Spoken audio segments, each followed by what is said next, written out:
कर्मों का फल। पाप, पुण्य और कर्म। फल। जो मनुष्य धरती पर रहकर जो भी अच्छे या बुरे कर्म करते हैं, उन सभी कर्मों का लेखा जोखा मृत्यु के बाद होता है और उसके अनुसार सजा और पुनर्जन्म मिलता है। ईश्वर की दृष्टि में जो अच्छे कर्म होते हैं उसे पुण्य कहा जाता है और जो बुरे कर्म होते हैं उन्हें पाप कहा जाता है। कि हर मनुष्य को अपने कर्मों का फल जरूर भोगना पड़ता है, चाहे पाप हो या पुण्य। अच्छे कर्म करोगे तो पुण्य जरूर मिलेगा और बुरे कर्म करोगे तो बुरा जरूर होगा आपके साथ और नरक भोगना पड़ता है। कि मनुष्य धरती पर जो कुछ भी पाप करता है उन सभी पापों की अलग अलग सजा बारी बारी से मिलती है। यम के न्याय में किसी भी पाप की सजा से बचा नहीं जा सकता है। बुरे कर्म करने वाले व्यक्ति को मृत्यु के बाद कौन सी सजा मिलती है और कौन सा नरक भोगना पड़ता है। जो लोग दूसरों के पैसे लूटते हैं या फिर दूसरों का धन हड़पते हैं, उन्हें महापापी माना जाता है। मान्यता है कि ऐसे लोगों की मृत्यु के बाद यमदूत रस्सी से बांधकर उनको नरक में ले जाते हैं और इतना मारते हैं कि वे पीटते पीटते बेहोश हो जाते हैं और फिर होश में आने पर उन्हें फिर मारा जाता है। जो लोग बुजुर्गों का अपमान करते हैं वे कभी सुखी नहीं रहते हैं। उनको अपने किए की सजा इस जन्म में ही मिल जाती है, वही मरने के बाद भी उन्हें नरक भोगना पड़ता है।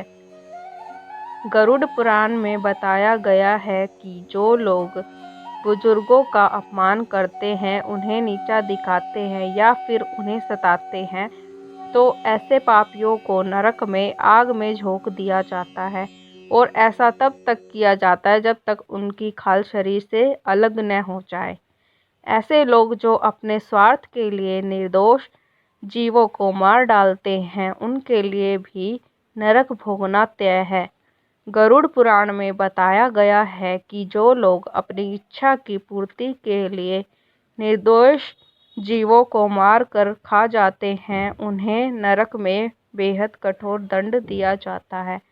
ऐसे पापियों बड़े बड़े कढ़ाओं में गर्म तेल डालकर तला जाता है। शास्त्रों में बताया गया है कि गुरु हमें अच्छे और बुरे का ज्ञान देते हैं, इसलिए गुरु को पिता समान माना गया है और गुरु की पत्नी को माँ का दर्जा दिया गया है। गुरु की पत्नी के बारे में बुरा सोचने वाले महापापी कहलाते हैं। ऐसे लोगों को मरने के बाद जयंती नामक नरक भोगना पड़ता है। वहीं जो लोग दूसरों के पति या फिर पत्नी पर गलत नज़र डालते हैं, मरने के बाद नरक में उनके अंगों पर पिघला हुआ लोहा डालकर उनको पीटा जाता है।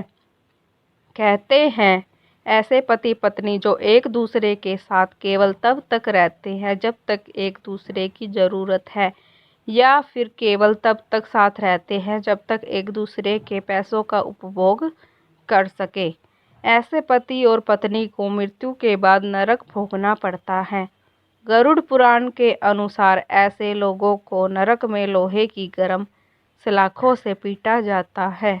गरुड़ पुराण में बताई गई धर्म कर्म की बातों में यह भी कहा गया है कि जो लोग जानवरों की बलि चढ़ाने के बाद उनके मांस का सेवन करते हैं, ऐसे लोगों को नरक में लाकर जानवरों के बीच में ही छोड़ दिया जाता है।